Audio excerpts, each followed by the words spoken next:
Seshu అందరికీ Shorts. నమస్కారం. ఈ పవిత్ర కార్తీక మాసంలో ఇంతకు మునుపు భాగాల్లో మనం శివాష్టకాన్ని చదువుకున్నాం. ఇక ఈ రోజు నుండి లింగాష్టకంలోని ఒక్కొక్క శ్లోకాన్ని ప్రతిరోజు ఒక్కో శ్లోకము అర్థము తెలుసుకునే ప్రయత్నం చేద్దాం.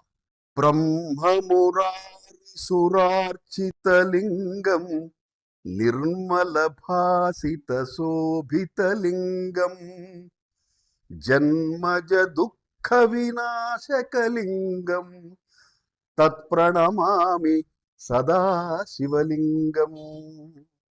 బ్రహ్మ, విష్ణు, ఇతర దేవతలచే అర్చించబడే లింగం, నిర్మలంగా, స్వచ్ఛంగా, ప్రకాశవంతంగా కనిపించే లింగం, మన జన్మమునందలి దుఃఖములను వినాశనం చేసే లింగం. అటువంటి సదా శివలింగానికి నేను భక్తితో నమస్కరిస్తున్నాను. అందరికీ శుభం జరగాలి. హర హర మహాదేవ శంభో శంకర. ఓం నమ శివాయ.